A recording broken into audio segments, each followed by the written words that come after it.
नमस्कार दोस्तों। करीब 16 साल का एक लड़का अपनी माँ को आवाज लगा रहा था। पहले धीरे से आवाज लगाई, फिर कुछ जोर से, और तीसरी बार में अपनी माँ को आवाज लगाता है तो बहुत जोर से चीख कर चिल्लाकर आवाज लगाता है। पहली बार में तो उसकी माँ समझ नहीं पा रही थी। दूसरी बार में उसकी माँ का ध्यान टूटता है और तीसरी बार में वह दौड़ते हुए अपने बेटे की तरफ आती है और जैसे ही घर की दहलीज को पार करती है तो उसकी गोद में आकर उसके बेटे का ही सर गिर जाता है। अब अपने ही बेटे का जब सर फुटबॉल की तरह गोद में आकर गिरता है तो उसकी माँ की चीख निकल जाती है। चीख पुकार की आवाज पूरे गांव में फैल जाती है, न केवल गांव में बल्कि आसपास के लोगों तक फैल जाती है। माँ रो रही थी, बिलख रही थी। 5 बहनों का इकलौता भाई होता है। बहनें भी आ जाती हैं, वो भी रोती हैं, बिलखती हैं। और किसी ने इस फोटो को खींचकर सोशल मीडिया पर अपलोड कर दिया। ये खबर टीवी और अखबारों में, सोशल मीडिया पर प्रकाशित हो गई। उसके बाद पूरे देश में इस बात की चर्चा शुरू हो गई। एक तरफ तो देश मना रहा था दिवाली का पर्व और दूसरी तरफ इस फोटो को लेकर चर्चा शुरू हो जाती है। आखिरकार शासन प्रशासन को भी आगे आना पड़ता है और शासन कहता है कि हम जितनी जल्दी हो सकेगा कातिलों को सलाखों के पीछे तक पहुंचाएंगे, उन्हें कड़ी से कड़ी सजा दिलवाने की कोशिश करेंगे। विपक्ष ने भी कई तरह के आरोप लगाने शुरू कर दिए, कई तरह की गलतियां सामने आने लगी। लेकिन सवाल यही उठता है कि अगर सरकार इसमें कुछ कर भी पाएगी तो क्या 16 साल के बेटे को वापस लेकर आ पाएगी? क्या उन 5 बहनों के इकलौते भाई को वापस लेकर आ पाएगी? जब कत्ल की वजह सामने आती है तो लोग सोचने पर मजबूर हो जाते हैं कि इतनी छोटी सी वजह कत्ल की इतनी बड़ी वजह कैसे बन सकती है। आज की घटना कई लोगों को सोचने पर मजबूर कर देगी। आदाब, नमस्कार, सत श्री अकाल। मैं शुभम यादव आज की जो सच्ची घटना आपको सुनाने जा रहा हूँ। यह सच्ची घटना है उत्तर प्रदेश का एक जिला है जौनपुर, और जौनपुर से 10 किलोमीटर दूर गोराबाद शाहपुर थाना क्षेत्र का गांव लगता है कबीरुद्दीनपुर। बात कर रहा हूँ 30 अक्टूबर 2024 की सुबह लगभग 7:30 बजे के आसपास की। रामजीत यादव का इकलौता बेटा होता है अनुराग यादव उर्फ छोटू, जिसकी उम्र लगभग 16 साल के आसपास होती है। वह घर से बाहर खड़ा होकर मंजन कर रहा था। अक्सर गांव में लोग या तो दातून करते हैं नीम की टहनी तोड़कर, या फिर कोलगेट वगैरह से मंजन करते हैं, या फिर वो ब्रश कर रहा था, XYZ कुछ भी कर रहा था। लेकिन घर से बाहर खड़ा होकर 7 बजे के आसपास अपने घर के बाहर खड़ा था। 5 बहनों का वह इकलौता भाई होता है। 16 साल उसकी उम्र होती है। घर से रोज की तरह वो ऐसे ही खड़ा था। उसने अपनी माँ को आवाज लगाई। पहली बार माँ, दूसरी बार आवाज बहुत जोर से चीखते हुए माँ। इन तीसरी बार की जो आवाज थी वो इतनी तेज आवाज थी, न केवल माँ तक पहुंचती है बल्कि आसपास के जितने लोग थे उनके कानों तक पहुंच जाती है। ऐसा लग रहा था जैसे आवाज बार बार गूंज रही हो, माँ माँ करके। माँ उसकी आशा देवी होती है। वो घर से निकलती है दौड़ती हुई। जैसे ही घर की दहलीज को पार करती है तो सामने से बेटा दिखाई देता है।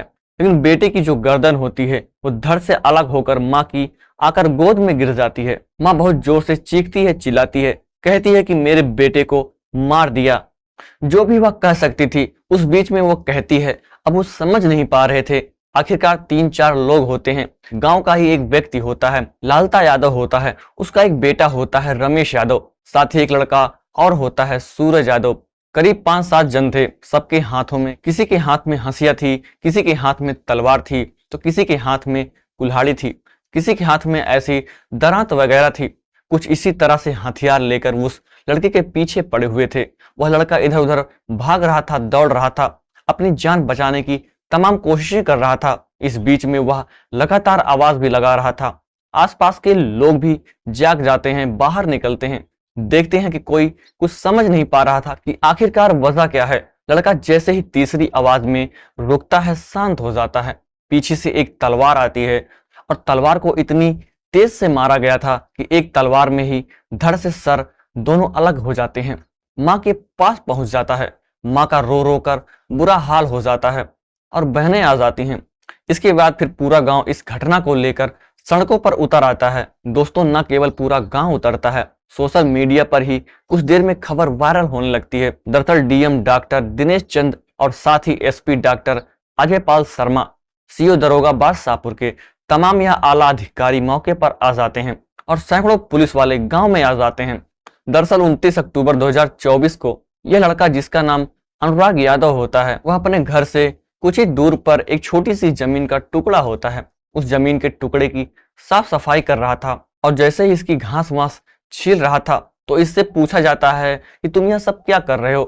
तो वो कहता है कि अगले दिन दिवाली का त्योहार है, सफाई करना अच्छी बात है, इसलिए मैं साफ सफाई कर रहा हूँ। इसी बीच में पड़ोसी ही हैं, थोड़े से फासले पर रहते हैं। लालता उसके परिवार के कई लोग मौके पर आ जाते हैं और उस लड़के को बहुत बुरी तरह से डराते हैं, धमकाते हैं, उसे तमाम तरह की गंदी गंदी गालियां देते हैं, उससे कहते हैं कि तुम यहाँ से चले जाओ। लगातार उस लड़के को 16 साल के उस बालक को लगातार डराया जा रहा था, धमकाया जा रहा था, उसको टॉर्चर किया जा रहा था। तब गांव के आसपास के लोग आते हैं, समझाते हैं कि इस तरह की बातें मत करो, अगले दिन वैसे ही त्योहार है और त्योहार पे सर पैर से लड़ाई झगड़ा नहीं करते। अनुराग को समझाया जाता है, अनुराग समझकर अपने घर चला जाता है, लेकिन वह इतना नहीं बताता कि इस तरह से झगड़ा फसाद भी हुआ है। वह नहीं जान रहा था कि आखिरकार कुछ भी हो सकता है। फिलहाल उस रात तो कट जाती है, लेकिन लालता यादव को ऐसा लग रहा था जैसे उनके साथ कोई बहुत बड़ी वारदात हो गई हो। वह एक प्लानिंग करते हैं और प्लानिंग करने के बाद उसके परिवार के जो भी लोग थे, तो किसी के हाथों में हंसिया तो किसी के हाथ में तलवार लेकर सीधे मौके पर पहुंच जाते हैं और उस बालक की गर्दन काटकर बड़ी बेरहमी से हत्या कर दी जाती है। जब हत्या करते हैं तो मामला सोशल मीडिया पर वायरल हो जाता है। हर कोई इस घटना के बारे में जानने की कोशिश कर रहा था। दरअसल दोस्तों यह कहानी शुरू होती है 1995 से। रामजीत यादव और उसके 20 मीटर दूर एक लालता यादव के नाम का व्यक्ति है। दोस्तों आप सभी से एक विनती है, छोटी छोटी सी बातों पर किसी से लड़ाई नहीं करना चाहिए। एक छोटी सी जमीन का टुकड़ा कोई ऊपर लेके नहीं जाएगा, वो यहीं पे धरा का धरा रह जाएगा। तो आप लोग जहां रहें सचेत रहें, सुरक्षित रहें। दोस्तों आगे इस दर्दनाक घटना में क्या हुआ था हम आपको जल्द ही नेक्स्ट पार्ट में जरूर बताएंगे। अगर आपने अभी तक इस वीडियो को एक प्यारा सा लाइक नहीं किया और हमारे चैनल को एक सब्सक्राइब नहीं किया तो प्लीज़ एक प्यारा सा लाइक करके चैनल को सब्सक्राइब जरूर कीजिएगा और बेल आइकन दबाना बिल्कुल मत भूलिएगा। मिलते हैं नेक्स्ट पार्ट में, तब तक के लिए नमस्कार, जय हिंद।